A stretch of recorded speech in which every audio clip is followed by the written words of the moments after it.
ഈസ്റ്ററിന് ഒരുക്കമായുള്ള വലിയ നോമ്പിലേക്ക് നാം പ്രവേശിക്കുകയാണ്. വലിയ നോമ്പിലെ ആദ്യ ഞായറാഴ്ചയാണ് ഇന്ന്.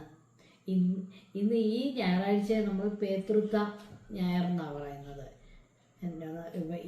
ഇതൊരു സുറിയാനി വാക്കാണ്. ഇതിൻ്റെ അർത്ഥം എന്ന് പറഞ്ഞാൽ ടു റിട്ടേൺ, നമ്മൾ നമ്മുടെ ജീവിതത്തിലേക്ക് ഒന്ന് തിരിഞ്ഞു നോക്കുക, അതാണ്. പേതൃത്വ ഞായറിൻ്റെ പ്രധാന വിഭവമാണ് പിടിയും കോഴിയും. സുറിയാനി കത്തോലിക്കരുടെ ഒരു ട്രഡീഷണലായിട്ട് അവർ തയ്യാറാക്കുന്നതാണ്. ഇസ്രയേൽ ജനങ്ങൾ മരുഭൂമിയിൽ കൂടെ നടന്നപ്പോഴേ ഈശോ അവർക്ക് മന്നായും കൊടുത്തു, കാടപ്പക്ഷിയും കൊടുത്തു. അതിൻ്റെ ഒരു ഓർമ്മപ്പെടുത്തലാണ് നമ്മൾ മന്നായ്ക്ക് പകരം അരിപ്പൊടി കൊണ്ടുള്ള പിടിയും അതുപോലെ കാടപ്പക്ഷിക്ക് പകരം കോഴിക്കറി, ആ ഒരു അനുസ്മരണം. അപ്പം നമ്മൾ ഇന്നത്തെ എൻ്റെ റെസിപ്പി എന്നാന്ന് ചോദിച്ചാൽ പിടി ഉണ്ടാക്കുകയാണ്. പിടിയും കോഴിയും, നല്ല നാടൻ കോഴിക്കറിയാണ് ഇത് വെച്ചിരിക്കുന്നത്. അപ്പോൾ നമുക്കിനി ഈ നമ്മുടെ പിടി ഉണ്ടാക്കുന്നത് എങ്ങനെയാണെന്ന് ഒന്ന് നോക്കാം.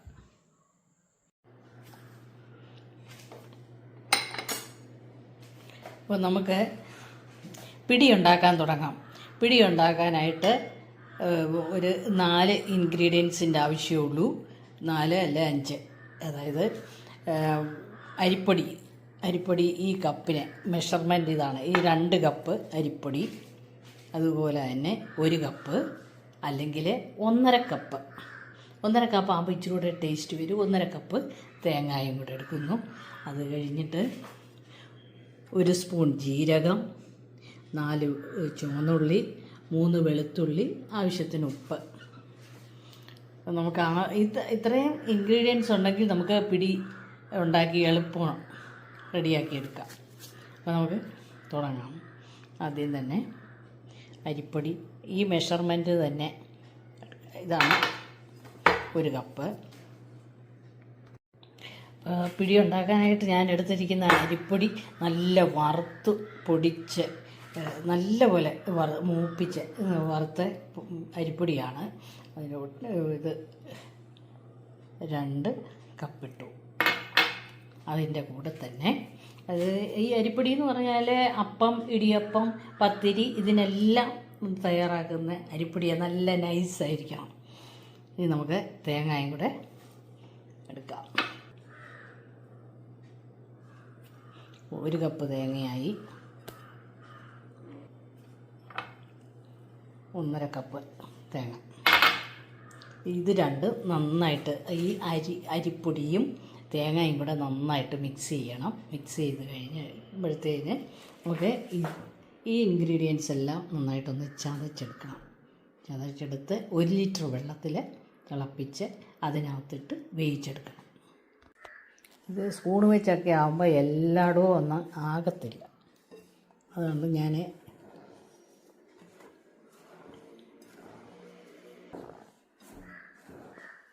ജീരകം,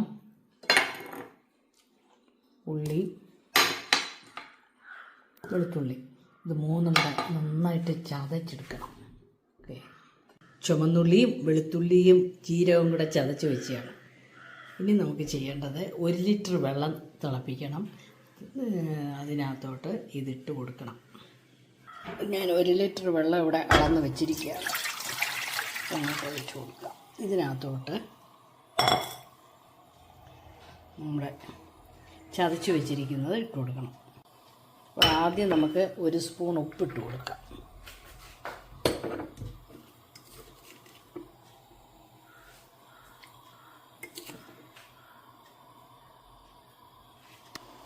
നമുക്കിനി ചതച്ച് വെച്ചിരിക്കുന്ന ജീരകവും വെളുത്തുള്ളിയും നമ്മൾ ഇട്ട് കൊടുക്കാം.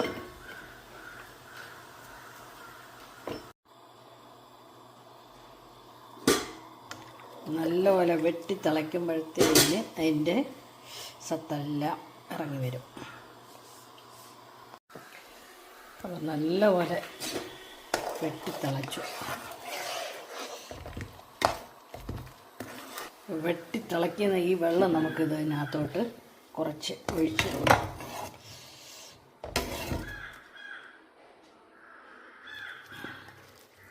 അതിച്ചിരി ജീരകവും എല്ലാം കൂടെ വരത്തക്ക രീതിയിൽ വേണം ഒഴിച്ച് കുഴച്ച് നമുക്ക് കൊഴുക്കട്ടയ്ക്ക് അങ്ങോട്ട് കുഴയ്ക്കുന്ന പോലെ അങ്ങോട്ട് കുഴയ്ക്കണം. നല്ല തിളച്ച വെള്ളം അങ്ങോട്ട് ഒഴിച്ച് ഇതങ്ങോട്ട് നല്ല പോലെ വേവിച്ചെടുക്കണം. ഒഴിച്ച് വെള്ളം ഒഴിക്കാം.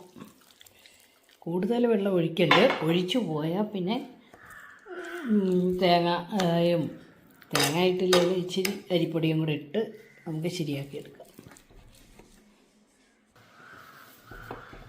ചെറിയ ബോളാക്കി എടുക്കണം. ഇത് കൊഴുക്കട്ടയുടെ നമുക്ക് തന്നെ നല്ലപോലെ ഇത് നമ്മുടെ കയ്യിലൊട്ട് പറഞ്ഞാൽ നമുക്ക് ഒരു തുള്ളി എണ്ണ ചേർത്തിട്ട് എടുക്കാം. ഇത് ഇത്രയും വേണ്ട, വേണ്ടല്ലേ, ഇത്രയും മതി. ആണ് കണക്ക്. അപ്പം പിടിക്ക് വേണ്ടി നമ്മൾ നല്ലപോലെ കുഴച്ച് ഉരുള പിടിച്ച് ഒരു 10-40 എണ്ണം ഉണ്ടെന്ന് തോന്നുന്നു, ഞാൻ എണ്ണി നോക്കിയില്ല. ഇനി നമുക്ക് വേണ്ടത് കുറച്ച് 1 ലിറ്റർ വെള്ളം ഒഴിച്ച് അതിനകത്ത് ഇതിട്ട് അങ്ങോട്ട് തിളപ്പിക്കുക. ഇനി നമുക്ക് 1 ലിറ്റർ വെള്ളം എടുത്തിട്ട് ഈ ബോളെല്ലാം കൂടെ അതിനകത്തിട്ട് ഒന്നൊന്നിനെ തട്ടാത്ത രീതിയിൽ ഇടണം. നമുക്കിനി അത് ചെയ്യാം.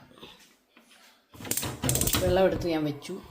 നേരത്തെ പാത്രം തന്നെയാണ്, അതിനകത്ത് ഇച്ചിരി ജീരകം കിടപ്പുണ്ട്. അപ്പം നമുക്ക് അതിനകത്ത് ഓരോന്നോരോന്നായിട്ട് തിളച്ച് കഴിയുമ്പോഴത്തേന് ഇട്ടാൽ മതി, അല്ലെങ്കിൽ ഒട്ടിപ്പിടിക്കും. ഒട്ടിപ്പിടിക്കാതെ പതുക്കെ ഇളക്കിയെടുക്കണം. നമ്മുടെ വെള്ളം നല്ലപോലെ തിളച്ച് കഴിഞ്ഞിട്ട് വേണം നമ്മുടെ പിടി അങ്ങോട്ട് എടുത്തിടാൻ. കുറച്ച് ഉപ്പിടണമെന്നാണ് പറഞ്ഞിരിക്കുന്നത്. നേരത്തെ ഞാൻ ഇട്ട ഉപ്പ് ഇച്ചിരി കൂടിപ്പോയി. അതുകൊണ്ട് നമുക്ക് നേരത്തെ തിളപ്പിച്ച് വെച്ചിരിക്കുന്ന ജീരകം കൂട്ടിയുള്ള വെള്ളം ബാക്കിയുണ്ട്. അപ്പോൾ നമുക്കതങ്ങോട്ട് ഒഴിച്ച് കൊടുക്കുമ്പോൾ തന്നെ ഉപ്പും ആകും, അതിൻ്റെ ടേസ്റ്റ് കുറച്ചുകൂടെ കിട്ടുകയും ചെയ്യും. അപ്പോൾ അതും കൂടെ അങ്ങോട്ട് ഒഴിച്ചു കൊടുക്കും.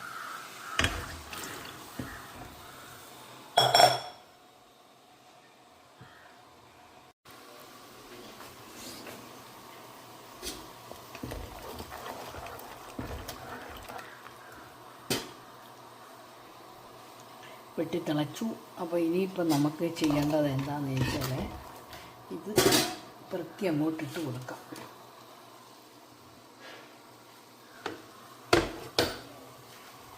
ഇത് ഒട്ടിപ്പിടിക്കാത്ത രീതിയിൽ ഇടണം.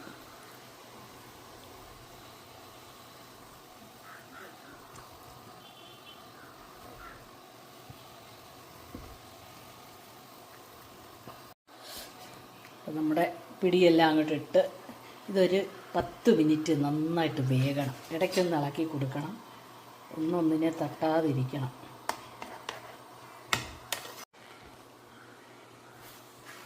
കണ്ടു ഞാൻ പിടി ഉണ്ടാക്കുകയാണ്.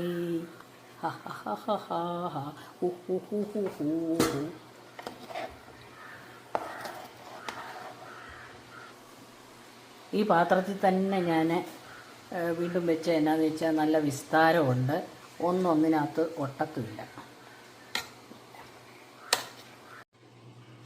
അടുത്ത പരിപാടി എന്നാന്ന് ചോദിച്ചാൽ ഒരു കപ്പില്ല, ഒരു 3 സ്പൂൺ അരിപ്പൊടിയും കുറച്ച് തേങ്ങയും. അത് നല്ലപോലെ ഒന്ന് ഇളക്കിയിട്ട് ഒന്ന് വെള്ളത്തിൽ കുതിർക്കണം. ഇതെന്നാത്തിനാന്ന് ചോദിച്ചാൽ തേങ്ങ എല്ലാം നമ്മുടെ പിടിക്ക് കൊഴുപ്പ് കിട്ടാൻ വേണ്ടിയാണ്. പച്ചവെള്ളത്തിലാണ് നമ്മളിത് കുഴയ്ക്കുന്നത്. ഇതങ്ങോട്ട് ചേർത്താൽ മതി.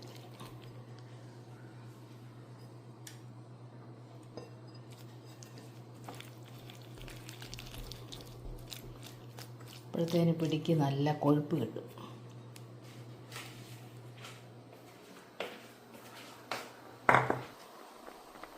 അങ്ങോട്ട് ചേർത്ത് കൊടുക്കാം.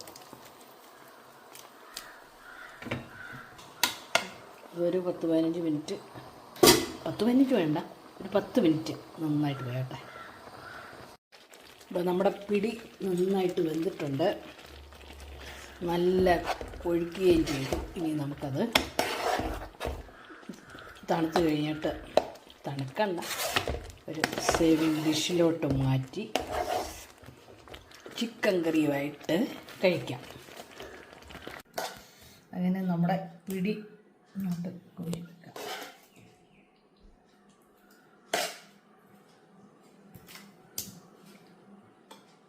പൊക്കി വേണോ?